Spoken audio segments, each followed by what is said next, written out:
Assalamualaikum warahmatullahi wabarakatuh. Kabar semuanya? Alhamdulillah. Tidak bosan juga, saya selalu mengingatkan kepada kalian untuk selalu bersyukur dengan apa yang kalian dapatkan hari ini, dengan apa yang kalian terima hari ini yang diberikan oleh Allah SWT. Selain itu, kalian juga harus bersyukur karena kalian masih bisa belajar walaupun masih dalam keadaan di rumah, karena memang kondisi tidak memungkinkan kalian untuk pergi ke sekolah. Kalian harus bersyukur kalian masih bisa belajar seperti ini, walaupun sederhana, tapi kalian masih bisa mengikuti pembelajaran.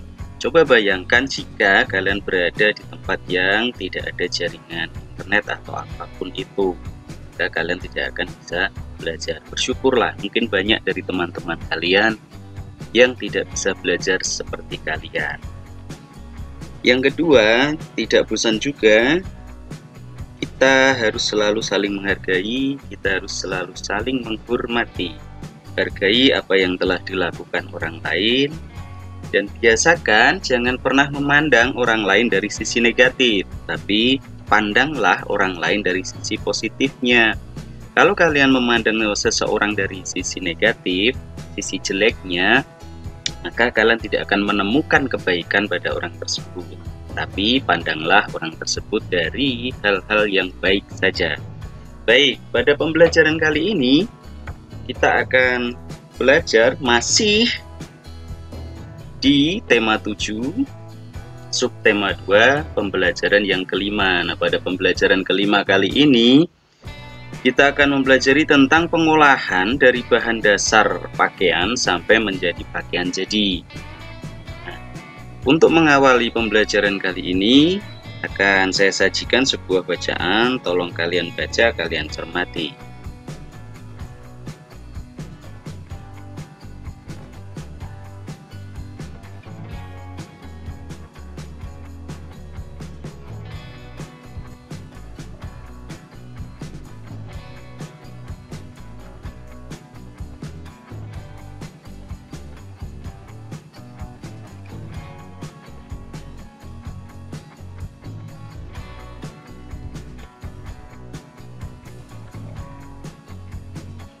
Baik, pada bacaan tersebut menceritakan atau menggambarkan tentang bagaimana bahan dasar pakaian didapatkan sampai diolah menjadi pakaian jadi yang siap kita pakai. Nah, untuk mempermudah bacaan ini, pemahamannya, mari kita lihat atau kita perhatikan gambar tentang pengolahan bahan dasar sampai pakaian jadi. Nah, tentunya kalian masih ingat dengan gambar ini. Ya, di sini adalah menerangkan atau menjelaskan pengolahan bahan dasar pakaian dari bunga kapas sampai menjadi pakaian. Coba kalian amati sebentar. Oke, jika sudah, akan kita bahas satu-satu. Yang pertama adalah pemanenan kapas. Siapa yang melakukan pemanenan kapas? Ya, tentunya adalah petani kapas. Petani kapas mengambil kapas dari pohon dan dijemur di matahari. Kemudian setelah beberapa hari, kapas itu akan kering. Baru biji kapas dipisahkan dari serat kapas. Nah, ketika biji kapas sudah dipisahkan dari serat kapas, maka akan dapat diolah atau diproses menjadi bentuk yang selanjutnya. Apa itu? Pemintalan kapas. Ya, pemintalan kapas, memintal serat kapas menjadi gulungan kapas.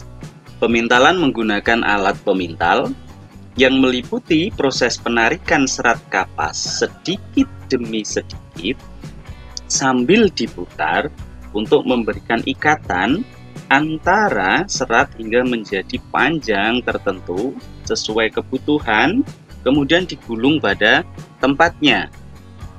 Pembuatan benang kapas dimulai dengan membuka bola kapas atau gulungan. Biasanya pembintalan benang dicampur dari berbagai serat dari bola kapas yang berbeda agar semua bola kapas tersebut bisa menyatu. Benang adalah hasil akhir daripada proses pemintalan. Selanjutnya, proses mewarnai atau memberi warna pada benang secara merata. Untuk proses ini tidak harus dilakukan, hanya pada benang-benang yang diperlukan saja untuk diwarnai. Sedangkan untuk benang yang putih atau natural tidak perlu diwarnai. Proses berikutnya adalah penenunan. Penenunan merupakan proses utama mengubah benang menjadi kain.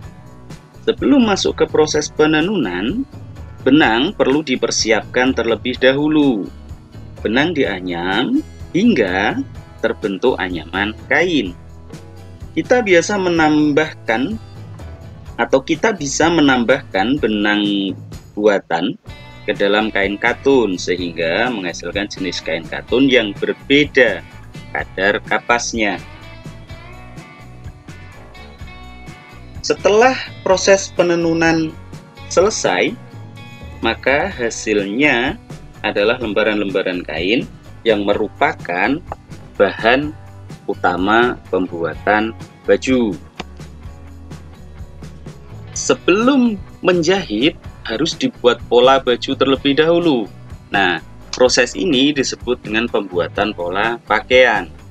Pola adalah potongan-potongan kertas yang merupakan bagian-bagian baju. Pola dijadikan contoh agar tidak terjadi kesalahan sewaktu menggunting kain. Pola disesuaikan dengan ukuran-ukuran bentuk badan. Bagian-bagian tubuh yang diukur mulai dari ukuran lingkar leher, lebar dada, panjang dada, hingga lingkar pinggang dan panjang punggung.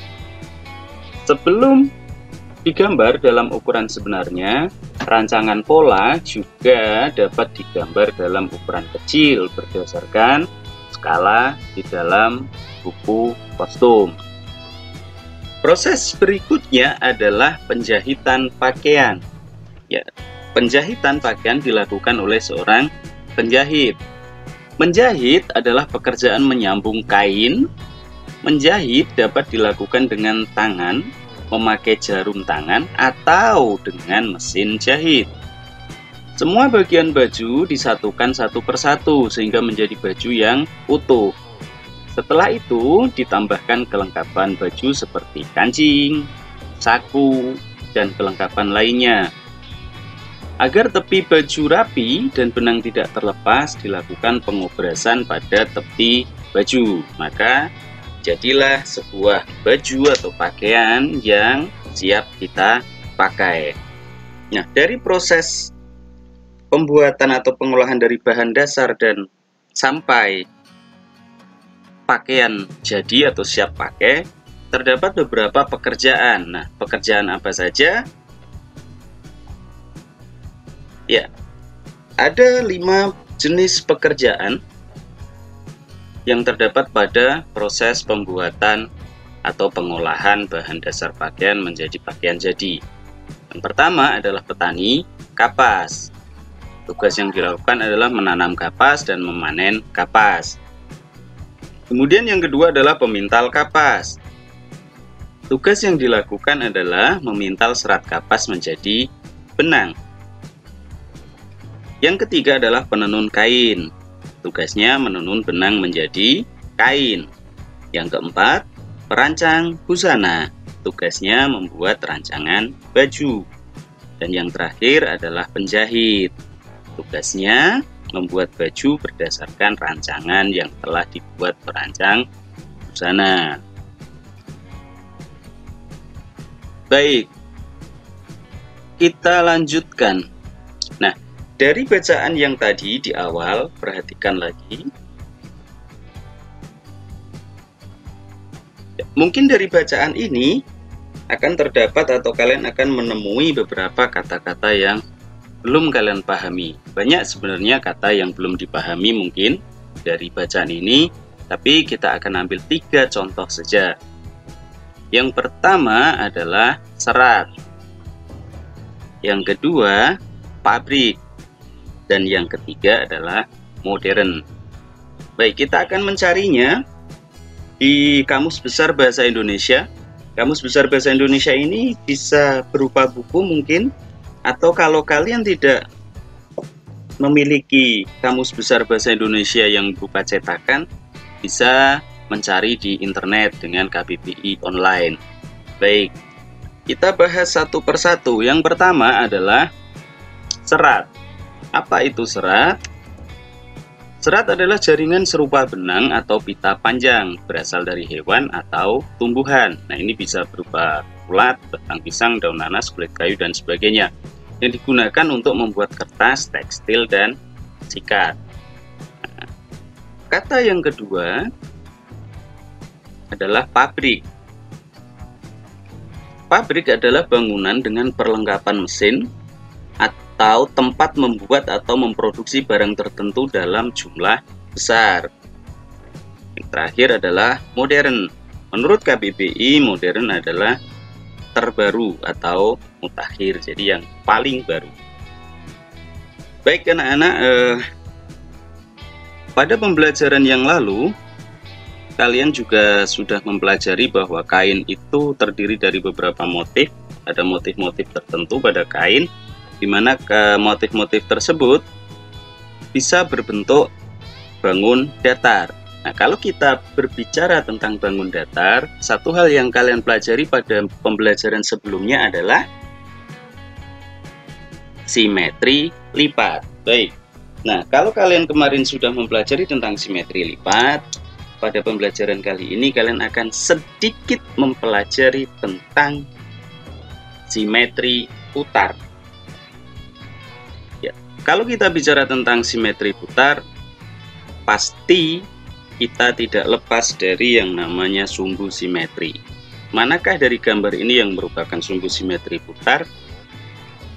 Ya, ini adalah sumbu simetri putar. Maksudnya, titik ini adalah titik tengah di mana bangun ini nanti jika diputar menggunakan sumbu ini, dalam artian ini tidak boleh bergerak atau tetap di situ. Nah, sekarang perhatikan pada gambar.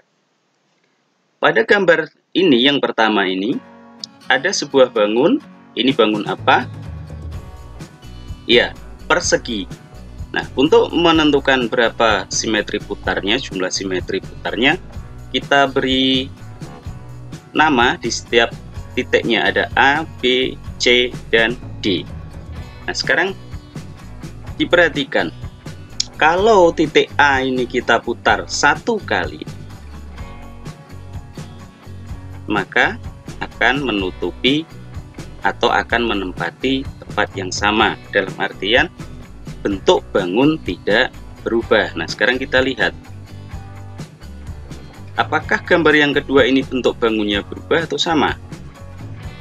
Ya, setelah diputar ternyata bentuk bangunnya sama. Berarti ini memiliki simetri putar yang pertama. Kemudian titik A kita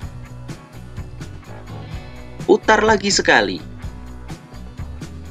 maka akan menjadi posisinya seperti gambar yang ketiga. Apakah bentuk gambarnya berubah? Tidak, bentuk gambarnya sama. Berarti sudah 2 simetri putar yang dimiliki.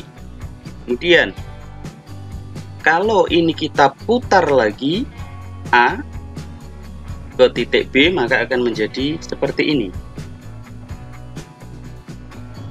Maka ini juga simetri putar karena ajak atau tetap. Berarti sudah memiliki 3 simetri putar. Sekarang titik A ini kita putar lagi ke arah B, maka sama lagi. Berarti persegi memiliki 4 simetri putar. Ya, ini bisa kalian praktekkan dengan bangun-bangun yang lain. Bisa berupa bangun datar segitiga, lingkaran, kemudian persegi panjang, jajar genjang, dan lain-lain. Baik, itu nanti bisa kalian praktekkan sendiri di rumah dengan cara yang sama. Dan untuk pembelajaran kali ini kita sudah melaksanakannya, kalian sudah mengamatinya, mengikutinya dengan baik. Semoga apa yang kalian pelajari kali ini bisa bermanfaat bagi kalian semua. Terima kasih.